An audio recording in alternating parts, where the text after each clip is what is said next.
Je ne suis pas raciste. Par conséquent, j'ai été le premier homme politique français à présenter la candidature d'un arabe à la députation à Paris. Je les ai enterrés selon la règle musulmane, c'est-à-dire je les ai déchaussés, je leur ai tourné la tête vers la Mecque, ça ne me coûtait rien de plus. Hier, Jean-Marie Le Pen est mort. S'en est suivi sur les réseaux sociaux des célébrations un peu partout dans la France. Ce qui est légitime vu les actes honteux qu'il a commis dans sa vie. Mais est-ce que les médias nous auraient pas donné encore une image plus détestable et raciste de lui, notamment envers les musulmans? Regardez cette vidéo où il parle de son débarquement en Égypte pour mieux comprendre. Je ne suis pas raciste, par conséquent, et je puis le démontrer, si vous voulez. Je l'ai démontré, pas par des déclarations, mais par des actes. Je vais vous citer, je sais pas, trois petits gestes. En politique, d'abord. J'ai été le premier homme politique. D'abord, quand je me suis présenté aux élections, la première fois, c'est il y a longtemps, il y a 51 ans. Mon deuxième de liste était noir. C'est un Martiniquais qui était commandant de l'escadrille Normandie-Niémen, n'est-ce pas? Et j'ai été le premier homme politique français à présenter la candidature d'un arabe à la députation à Paris en 1957. Et le premier à faire élire une musulmane en 1986 à la région. Effectivement, après mes recherches, il s'avère que Le Pen a joué un rôle dans l'élection d'un homme d'origine algérienne en 1957. À cette époque, il était député boujadiste et s'était allié d'amitié avec Ahmed Djebbour, un homme politique d'origine algérienne. Jean-Marie Le Pen a soutenu Djebbour qui a été élu député à l'Assemblée nationale française. Il représentait l'Algérie, alors encore une partie intégrante de la France. Il a effectivement fait aussi élire une femme musulmane. Il fait référence à Aïcha Saïdi, une élue municipale de Dreux en 1983, lorsqu'elle était à la tête d'une coalition comprenant le Front National. Une autre anecdote, si vous voulez, qui vous montrera ce que je pense de la vie et des races différentes. J'étais en Égypte quand le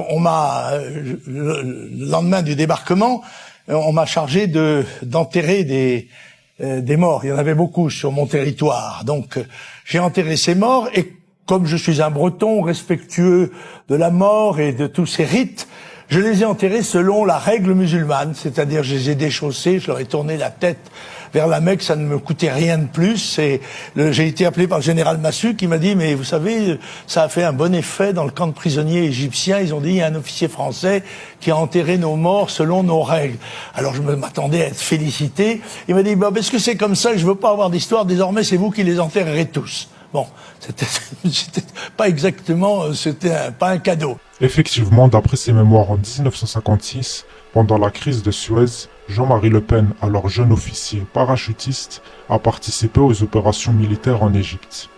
Après, il n'y a aucun témoignage qui le confirme vraiment, à part ses écrits à lui, mais je ne pense pas qu'il ment sur ça. Cependant, tout ce beau discours, toutes ces déclarations sur le respect des musulmans, sur le fait qu'il n'est pas raciste, sont sérieusement remis en question par les témoignages de personnes comme Mohamed Abdellaoui, qui a subi des tortures abominables par Jean-Marie Le Pen. Ces récits viennent entacher l'image qu'il a tenté de se donner, en montrant que ses actions, en particulier pendant la guerre d'Algérie, semblent totalement en contradiction avec ses discours sur le respect et la tolérance.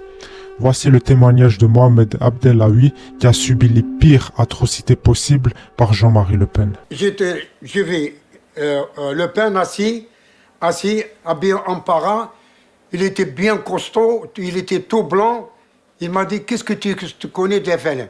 Quand le monsieur, moi, je lui ai dit, monsieur, moi je connais rien du FLN, moi je suis un travailleur, Alors il est vers moi debout. Alors qu'est-ce qu'il m'a dit? Il m'a dit, moi aussi je travaille. Il m'a dit à poil. Tout nu, j'ai enlevé tous mes habits, tout nu. Il a appelé les deux parents. Il m'a ligoté les mains, les pieds. On m'a mis par terre. Il y avait un sac vide, tout mouillé. Puis ils ont joué, il y avait des fils électriques. Il y avait un fil électrique dans le sexe, le deuxième fil dans le pied, dans le doigt de pied droit. Et après, Jean-Marie Le Pen a jeté un bidon sur mon corps. Je lui ai dit, tuez-moi. Je le jure. Tuez-moi, pourquoi vous faites ça, tuez-moi. Le Pen, qu'est-ce qu'il me dit? Il me tient comme ça par la tête, par les cheveux, et il me colle la tête dans le garage. Comme Tatry, il me dit comme ça, comme ça, comme ça, comme ça, comme ça. Et je me suis évanoui plusieurs fois. Surtout les phylactères dans le sexe. Mon Dieu, c'était horrible. Horrible. De faire le fil, c'était horrible. Vraiment horrible. En attendant ces atrocités, c'est de plus en plus difficile de croire ce que Jean-Marie Le Pen raconte. Surtout quand on voit la réalité des Algériens pendant la guerre. Il dit qu'il n'a jamais été raciste, mais beaucoup de preuves le font défaut, comme ce que raconte Abdelawi. Ce témoignage et d'autres, ces histoires de torture pendant la guerre, montrent bien un côté sombre de son passé. Comme quand il a créé le Front National en 1972. Il s'était alors entouré de personnes ayant des liens avec des courants d'extrême droite et même des sympathies pour des proches du N-word. Vous m'avez compris. Des figures comme Pierre Bousquet, ancien membre de la milice de Vichy, ou Roger Hollande, qui avait des liens avec des groupes fascistes, étaient parmi les fondateurs du Front National. Donc même si Jean-Marie Le Pen, il a toujours voulu se donner l'image d'un homme politique pas raciste, pas islamophobe, pas antisémite, etc., ses liens avec des idéologies violentes et nationalistes, elles prouvent le contraire. Au final, son discours et ses actions sont loin d'être aussi gentils qu'il le prétendait.